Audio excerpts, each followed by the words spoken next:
This was signature and tailored for me, and I felt that. I was seeing visions of my future self, and this felt maybe the most personal ever. Your character should have a consciousness that's somewhat intertwined with yours in that moment. We all have ego, but I'm confronted with the opportunity to examine mine all the time. What can make the entire universe go from chaos into order and harmony? You can call that gravity, but it's love. To be able to hold those two perspectives, but also to actually observe that light in the center and seeing it was very emotional for me. You start in the heart where you always live, where you always are. Be here with me, be here with your team, be here with your loved ones, and try to imagine that you can see the center of your center and be grateful and know that you are blessed beyond what you allow yourself to see.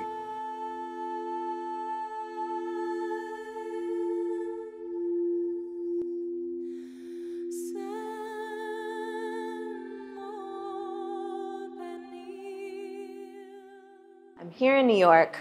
This place is wild. There's a symphony of sounds that are ambulances and cars, and so we're just gonna roll with it. Do you guys know this song?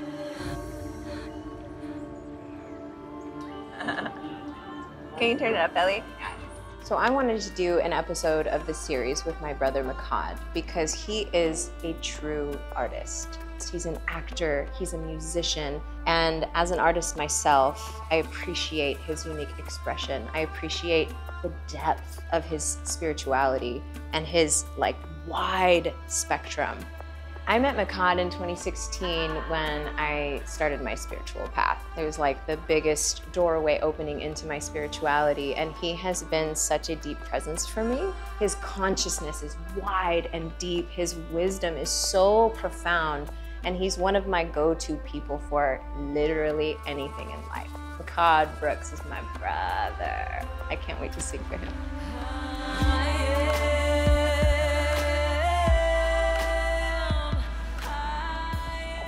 My name is Mehcad Jason McKinley Brooks. I'm an artist, I'm an actor, I'm a writer, I'm a voice, I'm a musician, I'm a storyteller, I'm a lover. I am my mother's son, and I think of myself as a potential world changer, and I don't back down from that. Yeah, I work in Hollywood, and I'm a very busy person, and at the same time that translates into managing stress. Even if it's your art, even if it's what you love, it's if you don't have any free time, you don't have a personal life, it can get to you. I have this joke, but it's true, that 50% of my job is demeanor. If I don't have a good attitude or I don't show up in a good mood, that affects everybody. I have a vast energy. I think we all have it, but I don't think all of us are aware of how vast our energy is. And because I'm aware of how vast mine is, I have to be more responsible. Vylana Marcus, where do I start? Honestly, one of the most special people I've ever met. The voice of an angel. There's healing in her tone, there's healing in her timbre. Part of her medicine is healing these gaps in me, and she's done it several times. So when she asked me to do the show, I jumped at it. When I am not being my best self, I am little Mehcad. I am the kid whose father didn't think he was enough to stick around. I am the kid who lived in a fantasy world and lived in his imagination because he moved around so much and tried to create an identity where he was the only person who looked like him in his school. I'm the kid who tried his best to fit in and tried to be liked and tried to be accepted. And when I'm not being my best self, when I'm not being my authentic self, I am looking for that acceptance. I'm looking for that love from people I respect, from people who are unavailable to give it. It's a journey. That is a journey. And we are all healing from our childhoods until we realize that's what we're doing. Once again, I think that Vylana is a once-in-a-generational type of healer. Like I really, really do believe that. The vibrations in her voice, the intention behind what she's doing is so powerful that it brings you into the center of your center. Time slows down and you're in the now, and you're in your space of gravity. You're in your field of gravity. And in that field, you realize you can pull things towards you. Sometimes it's harder to get back to the center of your center, and Vylana has a one-way ticket to that. It's a rocket ship. She's like, your Uber's here to your center, you know? Like, okay, cool, let's get in. All right, shotgun, motherfucker. I'm very proud to know her. I'm very proud for her. I'm very proud of her. You know, she's my sister through and through. I love her very much.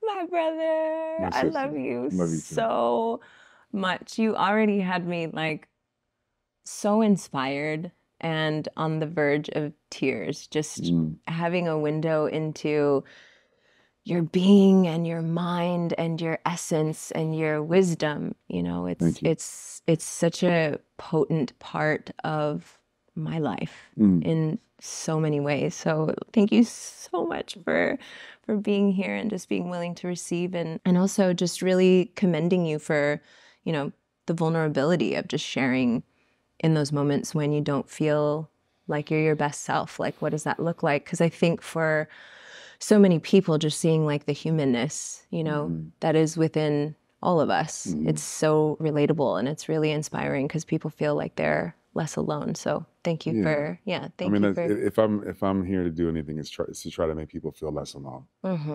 So yeah, you do a really, really great job of that. Yeah.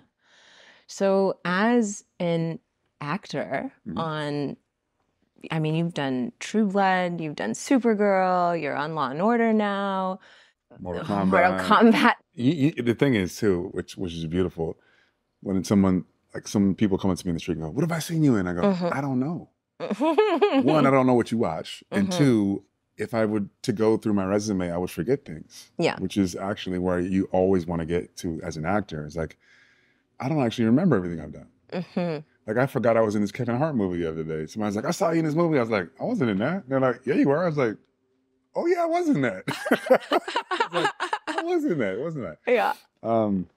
Yeah. So it's, we don't need to go through resumes, but I'm very blessed. I'm very grateful.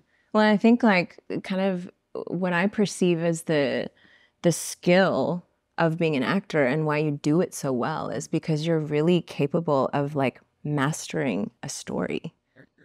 And you're an extraordinary storyteller, which we can also talk about. But like you're the master of a character. You're actually like embodying it. You're bringing it through. You're improvising. You know, like what that being is, and it feels like it's such a skill that I'm so curious, like how that translates into your life. Like, is there an aspect of that same skill that you apply to life? The art of listening. So one of the things that you have to do to be a great actor is listen, you know, not just listen to the other person in the scene. Obviously you have to do that, but you have to listen to the environment you're in. You have to listen to the history of your own character. And you have to listen to what that character's saying as well.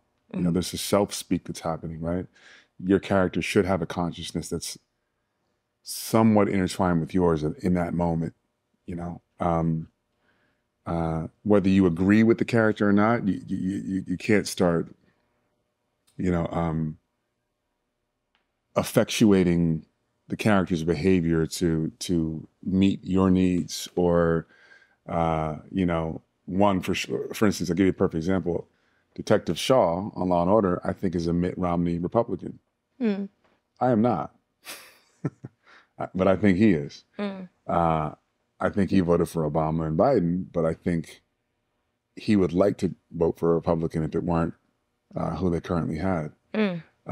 I think he grew up in a time where he grew up in a place very different than me, with different experiences. And so I can't judge him for being something. I won't judge him for being something. And he doesn't have to be what I want him to be. He has to be what makes sense. And I think that, you know, getting your ego out of the way and allowing a character to live is the best way to do this and make it fun. Mm-hmm. And how that translates in my real life is, you know, we all have ego, but I'm confronted with the opportunity to examine mine all the time, right?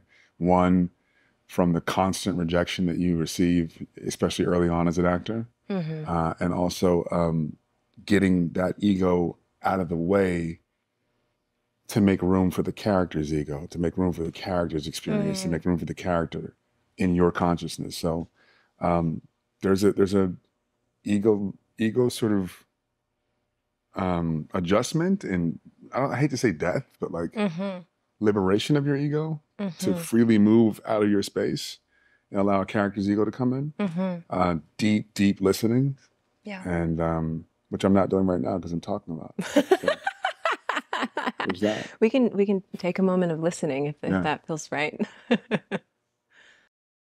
Yeah. Well, it's been very apparent already, but one thing that I love the most about you is your sense of humor. And it's a dangerous neighborhood. I've literally had my birthday probably like 4 years ago that I had, the only requirements that I had was, one, I wanted it to be a laughter ceremony. And the other two requirements was that you and Aubrey were there. We're funny. We're both funny separately, but together, it's like pissing your pants funny. It's ridiculous. Like the places that you guys go is just like, what darkest. Even just happened to my brain right now? So on that note, why don't we come back to our center of centers? Because it's actually something that I wanted to talk to you about, which I love that you already shared. You know, in a community fit for service, you led a workshop of guiding us to our center of centers. And that just feels like such a superpower of yours, of being able to live this life of the magnitude, you know, of what your life is, but then to also hold that like center point of yourself and for that to be so steady. I would love for you to speak to that for people, like what that's like and what the process is. And I have this deep knowing that love and gravity are the same thing, right? And what else works this way in the universe that's ubiquitous, that can entangle a particle 1 million miles away, 1 trillion miles away, that is not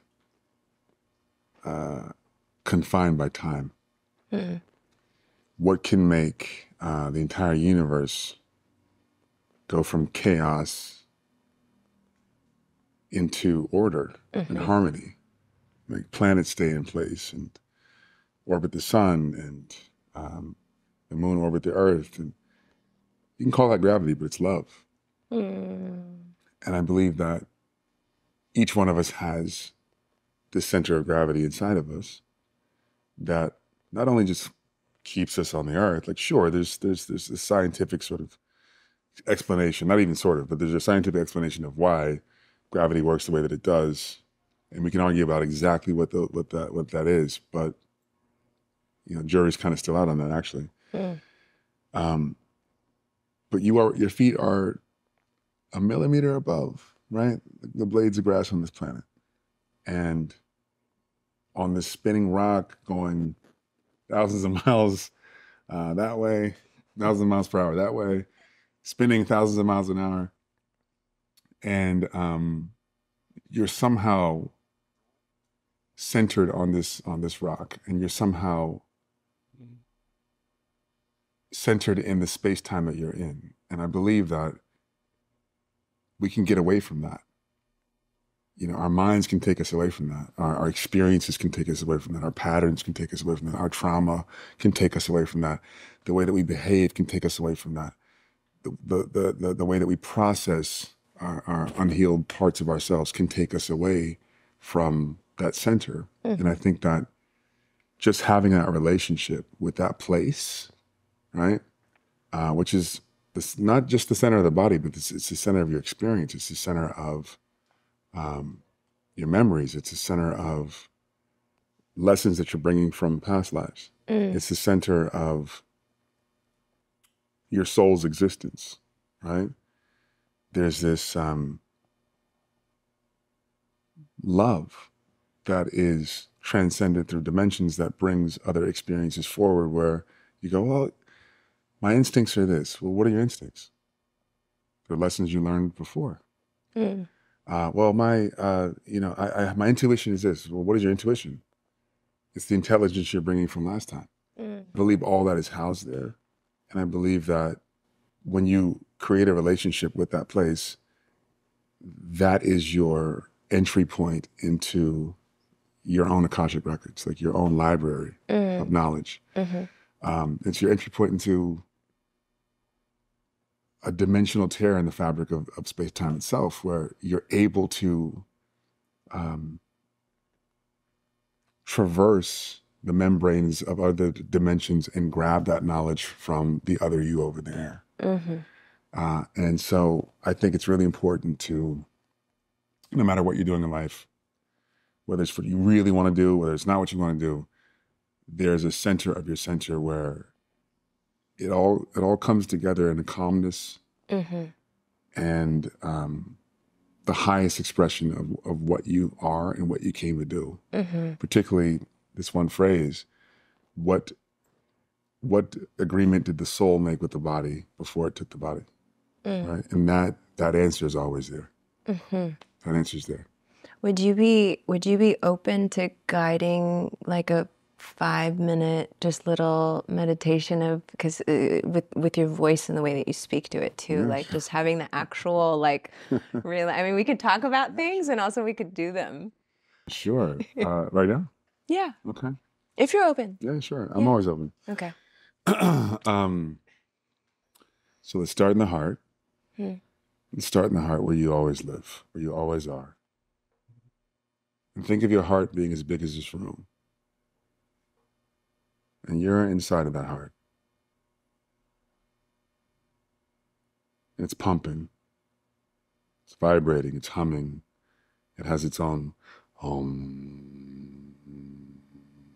from the photons coming in from the sun into the body, into the blood. They don't vibrate any differently when they come into the body. So that's what's happening. You're in your own heart, the size of this room, humming, vibrating, pounding. Stay there for a while. Feel how comfortable you are in that heart. Feel how that is your true home. And while staying in the heart, understand that at the edge of that heart, just on the right side, there's a beam of light. Some of us, it'll be thin like dental floss. Some of us, it'll be as big as a pillar. Some of us, it'll be as big as a skyscraper. That's the center of your center. And you can feel the power of that gravitational pull, the universe's ubiquitous strength of love, attraction, allurement, touching your heart ever so slightly. It's where the intuition comes into the heart. It's where the instincts come into the heart. It's where the purpose comes into the heart through this beam of energy and light. Now let's zoom out a little bit and feel your chest cavity, feel your body, feel your torso. As big as this room.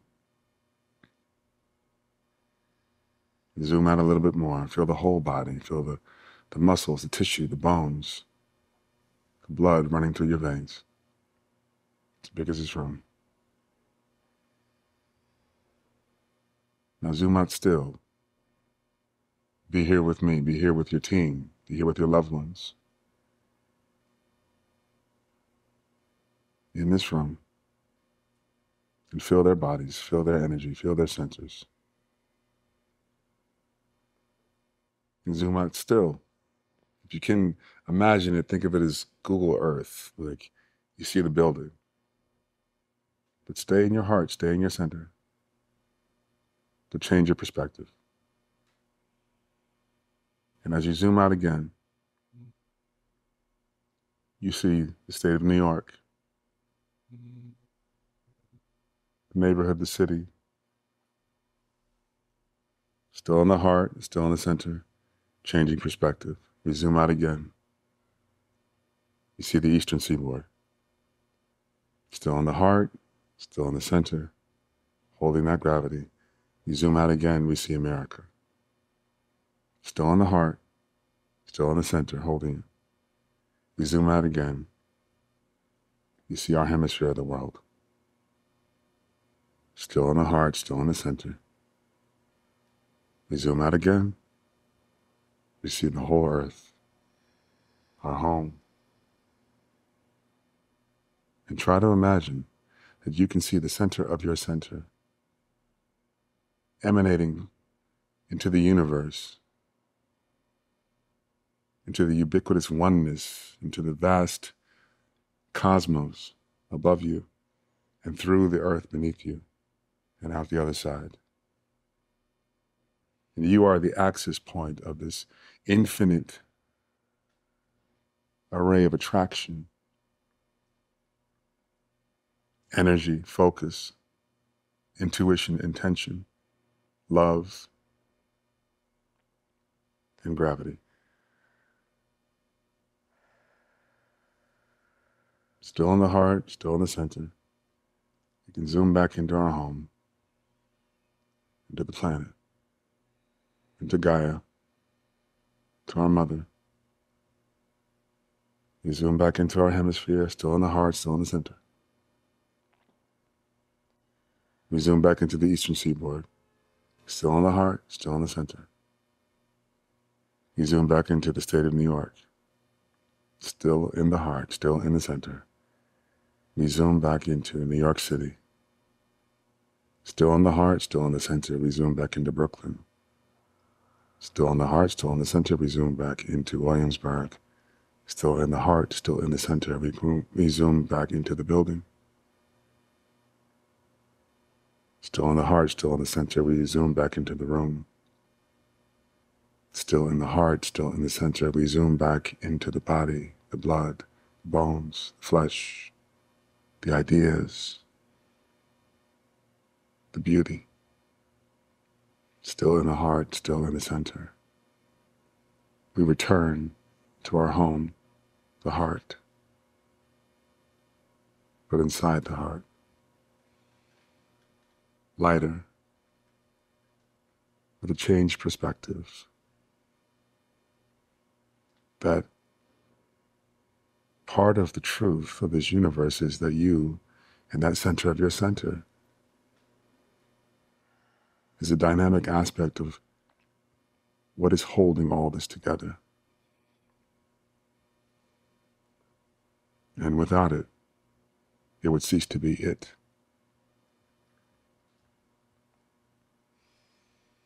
Feel that. Allow that to wash over you inside of your own heart.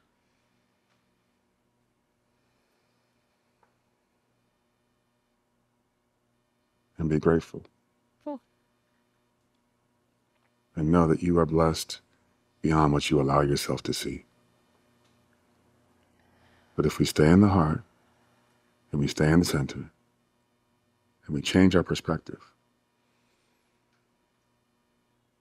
we can allow ourselves to see more. Ashe.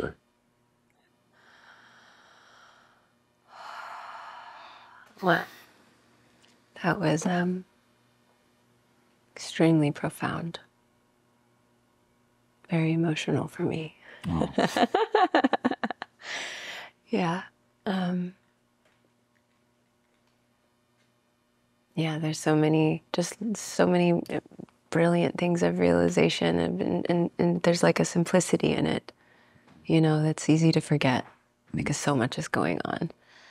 And to be able to hold those two perspectives, but also to actually intentionally observe, you know, that light in the center and seeing it was very emotional for me, of like, oh, like it was really special to see it. And it felt like, yeah, just like a remembrance in a new way. Yeah.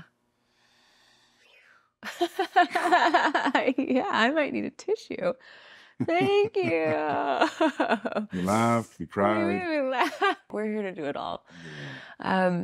I would love, just because like your relationship to yourself, and obviously after going through that experience of just the depth of your ability to connect to the divine and higher wisdom that is like transcendent. Another one, just want to reflect that first and foremost. And another practice that you do in your life is you speak to your future self. Yeah. And I would love for you to speak to that practice and maybe even tell us like something that has come from it, you know, like a story or whatever feels really potent to share about that practice. So you've seen the honeycomb of existence. Yeah. And I believe that in each one of those, I think they're hexagonal patterns. If I'm not right, then I'm gonna just say that they're hexagonal. I think I'm pretty sure you're right. And within each one of those hexagonal negative spaces in the honeycomb of existence, in the fabric of existence, if you zoom into the sacred geometry, I believe that those are entry points into a different dimension. I've seen it. I've seen it through psychedelic assisted therapy. I've seen it through a near-death experience. I've seen it in a coma. I've seen it through traumatic intervention and through, self-inflicted intervention. Self-initiated intervention, I should say. And I believe that. I believe that the honeycombs, when you zoom into the sacred geometry, these are entry points into different dimensions. And I went through one of those. I asked ayahuasca to allow me to find out which one of these honeycombs is my highest pathway. On a mountaintop in Colombia, one Christmas. And it did. And it introduced me to my 65-year-old self, who was healthy and happy and healed and restored and generous and grateful and loving himself the way his inner child needs to be loved. And he is committed to his longevity, and he is blessed. And he knows all the ways he's blessed. And I had an experience with him in the medicine space where he looked at me and I looked at him. And I didn't ask for this interaction, but I just asked for what's my highest pathway. Like, I'd like to be shown my highest pathway. And he was there, and I just thought I was seeing something. I thought I was seeing a vision. And he's looking at me, and I realize, oh, he can see me. Oh, we're interacting. He's like, yeah. Wow. And he says, the first thing he says to me, because he didn't say that, it was just almost like a knowingness of the yeah. He says, I'm so happy that you remember that you can do this. And I just, actual tears and out of body experience and samadhi at the same time. It was something that I can't really put into words, but it's that moment like where Marty McFly meets himself, but let's say Marty McFly was in a better position, he's not meeting like fucked up Marty McFly. Yeah. He's meeting awesome Marty McFly. Yeah. And had an experience where we had a conversation, very simple, short conversation, and he agreed to be my mentor. And he said, you know, he also was like, you don't have to listen to me. One of you did whatever you did because I'm here. I hope it's you. I assume it's you because you're here. But it doesn't have to be. I'm not ceasing to exist, right? And in a practical sense, when I have been caught up in the patterns or the trauma or the anger or the feelings of unworthiness or, you know, I'm a professor at the College of Overthinking. You know, I have tenure there. Same. Yeah. And when that happens, sometimes I just remember, oh yeah, let me go knock on his door real quick and ask him what he did. And sometimes he tells me something that I'm like, what? I would, that's not the answer I want. Yeah. And he's like, that's what I did. Like I said, it ain't gotta be you, bro. I was like, fuck. All right. And that's how he talks. He's like, ain't gotta be you. I'm like, you're very me. Yeah, I was like, yeah, that's exactly how I would say that shit too. I would say that to me like that, wouldn't I? Yeah. So there's nothing like connecting to, and I don't believe in higher dimensions. I just believe in different dimensions, alternate dimensions, right? I mean, you know, we can talk about how you structure a dimension based on how the beings in that dimension interact with it. But I think a future tense is, I believe that all time is happening at once, right? And you're now just changing your perspective and sometimes able to move your consciousness, a portion of your consciousness into theirs and vice versa. So I can learn lessons from him and he can teach me things right now, right here. And I can ask him questions and he can tell me, he doesn't really say, here's what I think you should do. He says, this is what I did. So if you want to be me, then this is what I did. Totally. And so Law and Order, to be completely honest, I had another show that I was offered on Apple TV that I really wanted to do. You were there. You were there. You were in Sedona. And it was like, you know, it was incredible because, you know, as an actor, this is what happens. Like you shoot a bunch of stuff, then you don't work at all. And, you know, I heard an interview with Tom Hanks once that he said, you know, after every movie I do, I have a fear that I'm never going to work again. Oh, wow. Yeah. And it's Tom Hanks. Tom Hanks? Yeah. Wow. And I was like, yeah, me too, Tom. Too. And like, I'm not Tom. I feel, you know, it's not a plausible fear in my career at this point, but like, you do feel like, oh, maybe I should take it easy. Maybe I shouldn't go on that trip. Maybe I shouldn't get the 2 entrees, you know, maybe, you know, that kind of thing. So I was in that space of like, you know, not scarcity, but a very healthy dose of pragmatism at the time. And I get like 3 offers at once. I was like, oh, this is how it always happens. Let's do all 3. They're like, you can't. I was like, okay, well, let's do all 3. Why not? Right? And then I also figured out how to do that. How to start doing multiple things at once because you just visualize it and you visualize all obstacles being removed. And, but I wasn't doing that yet. So this is 21. And I remember knowing that both of these jobs was going to satiate my artistic side. One was set in the 70s, 60s in LA, really kind of flashy, like, you know, weird kind of comedy, you know, Don Cheadle's directing. Oh, wow. Yeah. Oh, I remember now. Yeah. And it was something that not only satiated me as an artist, but satiated me as someone who's an activist in human equity consciousness because it was about the Black Panthers. But it was light, you know, and it was in my field, and I knew that this was something I wanted to do because it was such deep character work. And Law and Order came knocking 2 or 3 days after I got I got the offer. And, you know, I had a dilemma. I had a dilemma in my artistic mind. What is it I should be doing? Because I didn't know much about what they wanted, but I knew everything about what this other show wanted.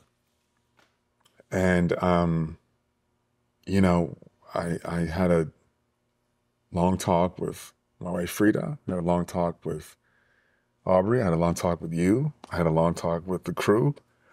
You know, I had a long talk with Blue.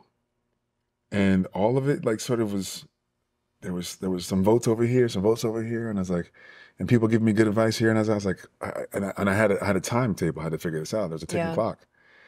And I remember just asking him what he did. I go, oh yeah. I go, what'd you do? He goes, Law and Order. I go, okay, here it is. Oh. So if I'm ever stuck, I just ask what he did. Yeah. Because I like where he ended up. Mm-hmm. I like where he's at now. Yeah. And in his now, it's wow. Yeah. I really like the choices he made. Totally. Yeah. Yeah. So I'm following in his footsteps. Yeah. And I love that, just for everyone listening, to like have that be. I can't remember, a friend of mine said that when you dream, you have like a vision, and it's your future self remembering. So it's like collapsing this idea of linear time, and instead, you know, through the honeycomb, finding the access point where, you know, there's a version of you that's already living, you know, has lived through it, and how can you allow that to guide where you're at now? Because we're all always looking for guidance, like in the right moment. And I love... We are our own correctors. Like we can be our correctors in the future of our past selves. And I believe that. Yeah. Well, thank you for sharing yet another brilliant practice for the people at home and the people listening. Yeah, so talk to your future self. And the people think you're crazy. Wait, what? What'd you say? Oh, don't say that to people. Okay. Yeah.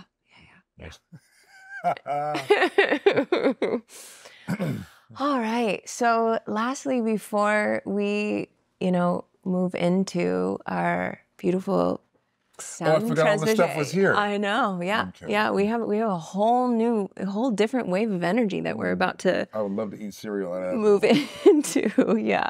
There's a cereal eating bowl right there. Lots of really big bowls. You see your face, and when you're done, you're like, I've finished, I've accomplished something. Yeah, that would be charged up with gold frequencies. So that'd be real good cereal. That's right. Golden grams. The keto kind. Yeah. Send me a box, Jimbo.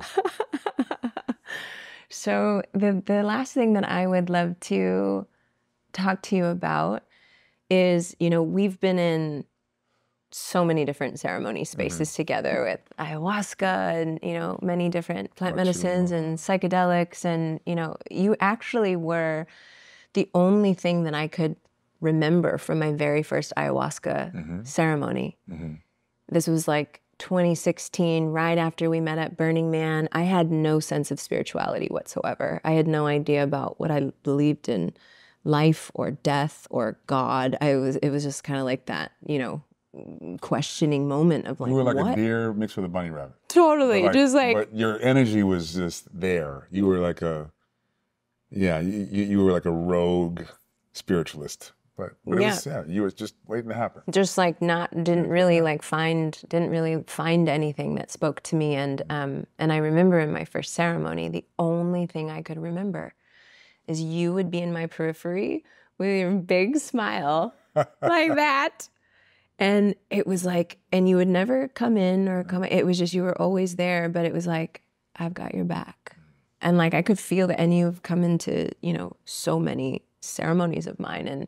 And one thing that I love that I got to experience when we were at Soltara in Costa Rica was you were actually channeling a song in another language that was coming through that I would love, you know, I would love for you to speak to that. And like, what is that that comes through? Like, how does that connection happen? Like, what is your perspective around like the medicine that is? I feel what feels true for me in those spaces is when you fully surrender. You are able to release the ancestral wisdom in your DNA, right? DNA is not just, DNA has memory. So it's not just, it remembers your skin tone and your eye color and your hair color and the texture of your hair and your height and your weight and the type of body you have. It carries with it your ancestral wisdom. It carries with it your ancestral rights. It carries with it your ancestral pain and knowledge and, you know, what you're predisposed to, how your behavior is predisposed in this life. And so I believe in that full state of surrender, what can happen once you get past the fear, right? The fear of fully surrendering. Because there's surrender. And everybody's like, oh, I surrendered. You're like, No. if you can talk, you have not surrendered. If you can say I surrendered, you haven't You surrendered. ain't there. You ain't there yet. You're still there because you still think you surrendered. So the surrendering comes in not even as a deeper level of surrender, but almost like a non-existent sort of your consciousness becomes your will becomes non-existent in that you're not even trying. And I think that's when the ancestral wisdom of the DNA comes out to play. When the ayahuasca goes, okay, ego's gone, the patterns are gone, the remembrances are gone, all these things are gone from Mehcad, all these things are gone from Vylana. What's in the DNA? Shall we? Shall we dance? And I think when that happens, you know, I believe in starseeds. I believe in, and I'm not just believing. I mean, epigenetics is a real thing. We're finding out that you can change how your DNA responds in certain aspects of your life based on environment or based on trauma or based on overcoming things.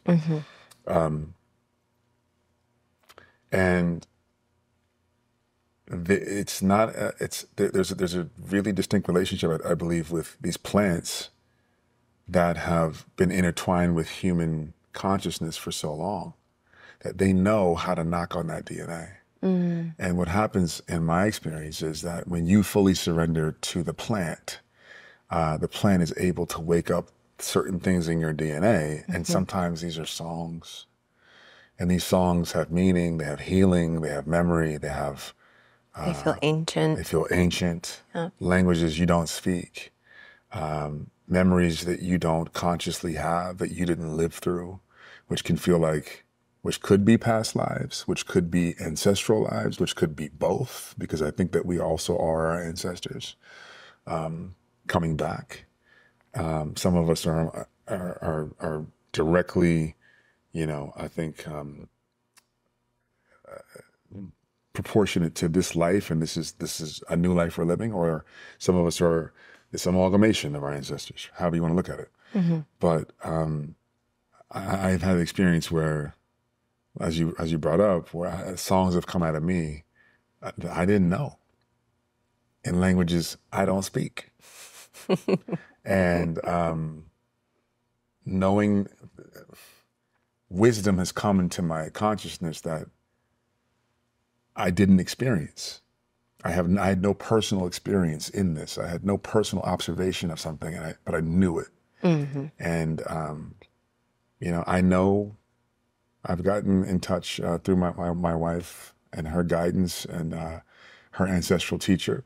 I've gotten in touch with some of my ancestors, and they have verified certain things that I was given in these ceremonies, and they've been very straightforward about what my lineage is and what their lineage was and is, and how we heal that. And that is what I'm currently working on. Yeah. So And it feels like, you know, having your voice and that vibrational expression of what needs to be felt, of the wisdom, you know, like actually bringing it into the manifest through your throat chakra vibration and creation through song. It was really, yeah, extraordinarily powerful, and feels really, you know, ultimately what we're about to head into is I'm really desiring to just... That was a professional segue. That was good. She's good. That was good. That was like late night segue. That was, you should be, man, Daily Show. This is crazy. What? Crazy. Guy, do a Daily Show. Oh my God, This is it I right love here. you. And just allowing your awareness to drop into that space. Calling on all of our higher guidance, our ancestors, our future selves, star beings, all beings of light and unconditional love who are here to usher in a new way on this planet, inviting you to move through my voice and through these frequencies, everything that is in the highest healing of my brother Mehcad and in the highest healing of all. Ashe.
Say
no.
Ladies and gentlemen, my brother Mehcad, inviting into this space Joshua Draper to close us out of this ceremony.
Inviting you to take a deep breath into your center of centers,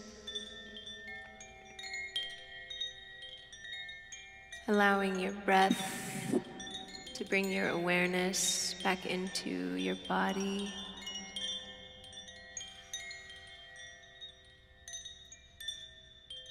Feeling the surface beneath you and bringing your attention to your back. And presencing for a moment to how much life has your back.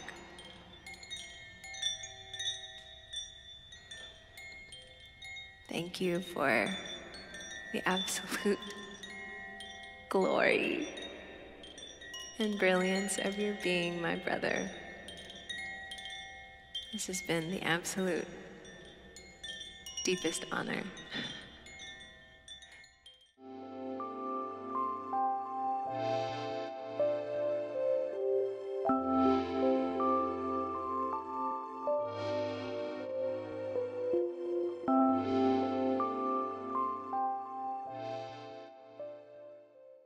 Welcome back, brother.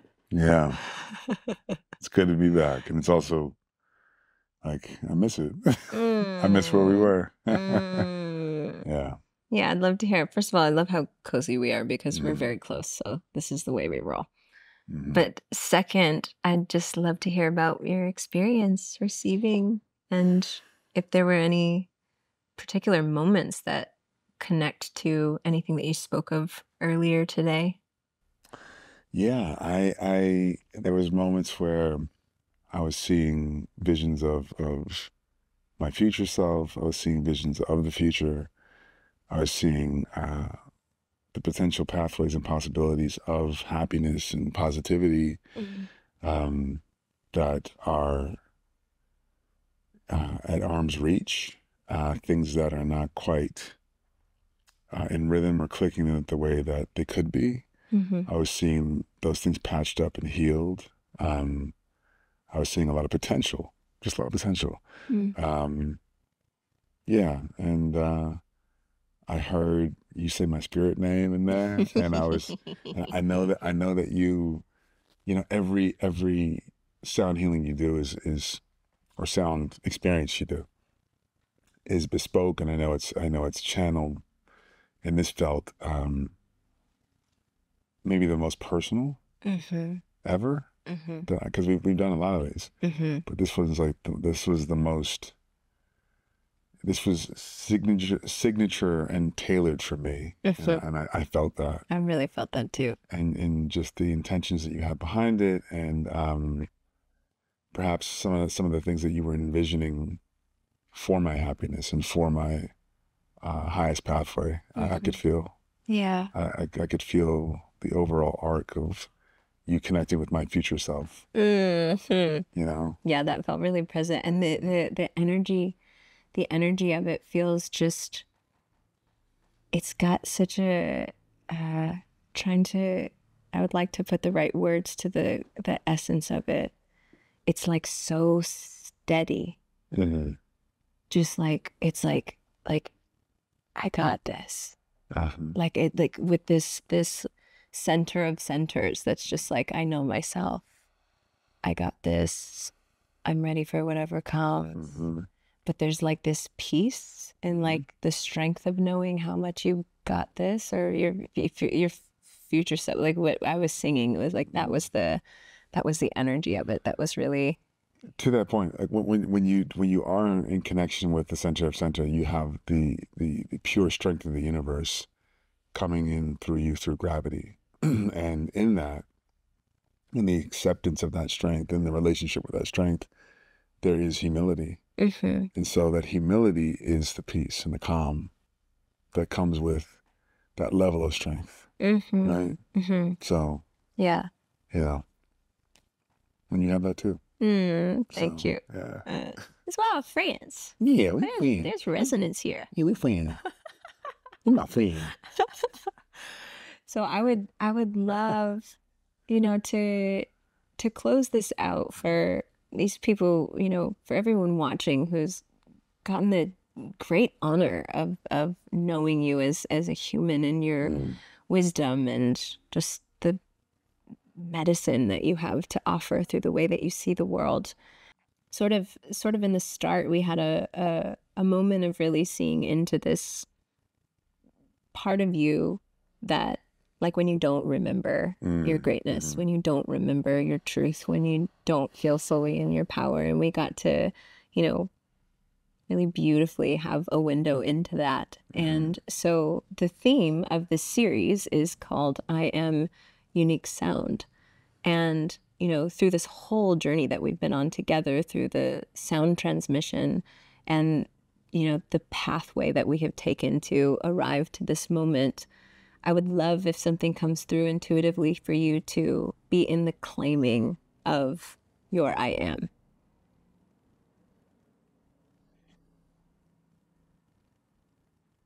I am possibilities.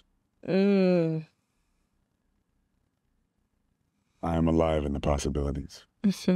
I am living for the possibilities. Thank you. Yeah. Yeah. Thank you. I feel that. Yeah. Oh my God.